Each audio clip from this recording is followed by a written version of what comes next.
So thank you. I am Iain McKendrick. I am one of the co-directors of EPIC. You'll be meeting all three of us over the next 2 days. Welcome to the EPIC Conference 2025. It's looking very successful. We're fully booked out with a waiting list of reserves waiting, queuing up to come along, which is really good, very satisfying that we feel that means it shows that we're meeting a need, which people are keen to buy into. It's a great opportunity to be in the room where it happens, to hear, meet and talk with collaborators and potential collaborators, mixing up people from academia and from the policy audiences. Our theme for the next 2 days is building a resilient future for animal health and welfare, data-driven innovation in policy and practice, and I'll come back to that a little bit later. But first of all, we felt we had to give maybe some of you a very quick resume of what EPIC is and what our remit is in terms of supporting Scottish Government. So EPIC is the Scottish Government-funded Centre of Expertise in Animal Disease Outbreaks. That's what it says in the tin. Our remit is to support Animal Health and Welfare Division of Scottish Government in its work to maintain the health status of livestock in Scotland, in particular addressing the risks associated with notifiable exotic diseases.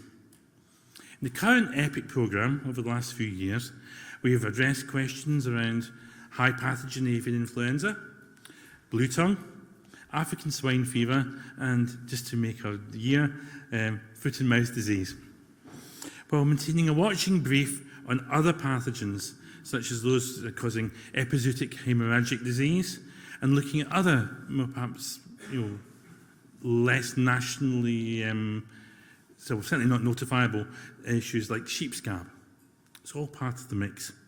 EPIC funds work from participants from 6 partners: the Universities of Glasgow and Edinburgh, the Modern Research Institute, SRUC, which is Scotland's Rural College, the James Hutton Institute, and my own institution, Biomathematics and Statistics Scotland.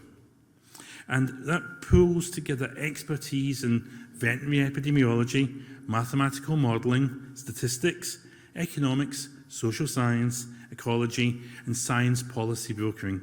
This great swathe of highly relevant expertise that when we bring it together is definitely more than the sum of the parts. So here now in EPIC, we find ourselves at the end of the first 3 years of a putative 5-year programme.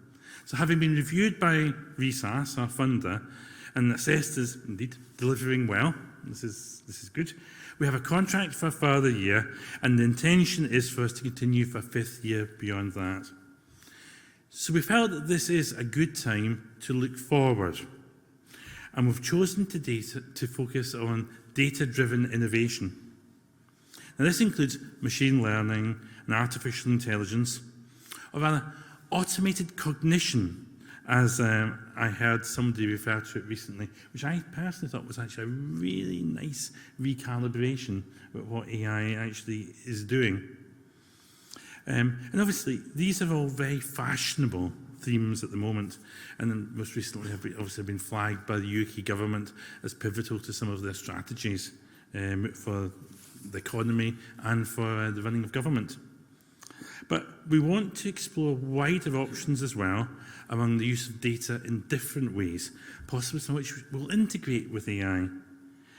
And we've tried to use our convening power as a recognised kind of virtual centre of expertise to gather an interesting selection of speakers who will be well placed to talk about the very real opportunities which seem likely to become available in supporting animal health and welfare policy making. That's the positive side. But also able to talk about some of the major issues which we anticipate will need to be addressed to make these new tools effective, usable, and actually gaining adequate or acceptable levels of public trust. So we're going to talk about the challenges as well as the opportunities. And thinking about this, we'd like to acknowledge the support we've had from those chairing a current initiative also funded by RESAS, our funder, a specialist advisory group in AI, which is currently looking at the ways in which AI might support work across the entire resource portfolio. So as part of this kind of engagement, a member of this group has kindly agreed to deliver our initial keynote talk, and we'll be hearing from Jess Enright, who's also in that group later tomorrow, I think. But as for now, it's my great pleasure to introduce Professor Christos, I should practice how to pronounce your name, Christos, Dachakis, Professor of Applied Artificial Intelligence in the Department of Electronic and Electrical Engineering at my old alma mater, University of Strathclyde. And Christos is going to talk about data-driven innovation informing animal health policy and practice. So as a quick bio, so you all know who we're going to be listening to, his research focuses on applied artificial intelligence in the context of livestock health and welfare, with the goal of enhancing sustainability and productivity. Parts of this work aligns within the field of disease control prevention, early detection, response and management. His current activities have a particular emphasis on computer vision for image and video, multimodal learning, domain adaptation, causality and explainability. So hopefully you can see why we were very keen to have him come along today. So, Christos, the floor is yours.